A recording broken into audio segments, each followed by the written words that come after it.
This topic is a huge topic. It's about management strategies for change. So some possible questions are: describe, explain, outline a management strategy the business could use to see new business opportunities both domestically and globally. So you've got to describe and explain what it is, or maybe you've got to propose and justify. You've got to come up with a strategy, same question after that, and you've got to justify why it would be good. Or maybe you've got to come up with a strategy and discuss, evaluate, or analyze it. In each case, it's about management strategies and there's new business opportunities domestically and globally. So first of all, we just need to remember domestic opportunities where an Australian business seeks to produce and or sell its products within the Australian market. And the main strengths are obviously it's easier and cheaper to access the market. We've got existing infrastructure, and relatively speaking, compared to the rest of the world, our customers are quite affluent and have a lot of money. The main weaknesses are overall, when you think about it, the market in Australia might seem big to us, but globally it's very small, less than 30 million people. We don't manufacture a lot of stuff here now, so if our strategy is about manufacturing things in Australia, that's really a tough thing to do now. And our wages and taxes are relatively high compared to the rest of the world. So the other alternative is we go for global opportunities where an Australian business seeks to produce and or sell its products in overseas markets. And we just, the main advantage is we're just flipping around the disadvantages here. Much larger market. If you want to get something made, you go overseas, and relatively low wages and taxes, and sometimes no taxes in some countries. But the opposite is you don't know the market.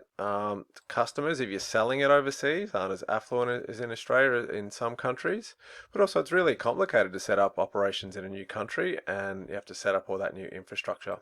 And this one, exporting and importing, involves foreign exchange costs. So now you can't sell and buy things in Australian dollars. You've got to convert your currency to their currency, and that can increase your costs.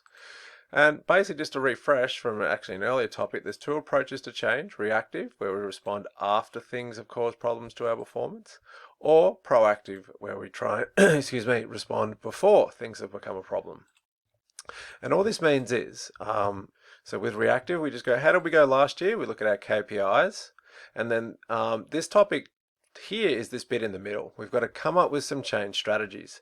So in this case, we're responding to these KPIs, and the study design specifies these 12. Now that's a lot to remember. And then we've also got we say after that we implement these strategies, and then we check our KPIs to see if they've worked. Proactive would be the opposite. We do still look at how we went last year. Now that is reactive, but what we're doing is focusing on the future and going, well, forget last year's KPIs in one sense. Let's just try and predict the future and come up with some change strategies now, the same 12, and try and predict future trends. So in other words, we've got 12 change strategies to try and remember. That's the bad news. The good news is there's two bits of good news. One, if you are asked to provide a strategy, it doesn't have to be from this list. You can come up with absolutely anything that's a good idea and relevant to the case study. And the second bit of good news is we studied all of these in earlier chapters, except for these two: cost cutting and redeployment of resources. So for the rest, you can just go and see your notes that you took for the relevant chapters here.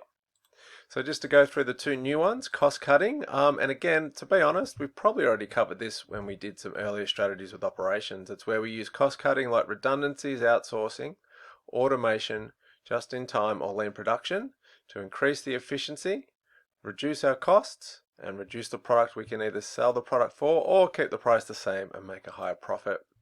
And the other one was redeployment of resources. So redeploy natural, labor, and capital resources. So natural from the earth, labor, people. Capital would be financial assets, so buildings, equipment, vehicles, production facilities, and so on. Redeploy them from one area in the business that is not performing well to another area which is more profitable and productive. And so yeah, focus on the two new ones and just remember all the other strategies were covered in earlier chapters, so you can use your notes and revision materials from those chapters.